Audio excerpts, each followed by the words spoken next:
మోషే, నా బాహుబలం ఏమైనా తక్కువైందా?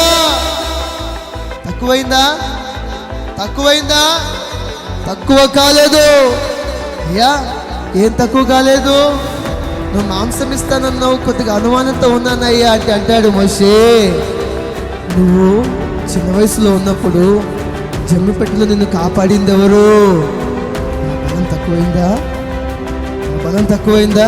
మోషే, నువ్వు రాజు నిన్ను చంపాలని చూశాడు కదా, రాజు ఇంట్లోనే పెట్టి నిన్ను పోషించింది ఎవరు? నేను కదా? నా బలం తక్కువైందా? మోషే, ఐగుప్తులో 10 రకాల ఆశ్చర్య కార్యాలు చేసింది ఎవరు? నేను కదా? నా బలం ఏమైనా తక్కువైందా? మోషే, సినాయి కొండ మీద నీతో మాట్లాడింది ఎవరు? చెప్పాలి. నేను కదా? దేవుని బలం ఏమైనా తక్కువైందా? ఎర్ర సముద్రాన్ని 2 పాయలుగా చీల్చింది ఎవరు? ఆయన బలం ఏమైనా తక్కువైందా? నమ్మండి.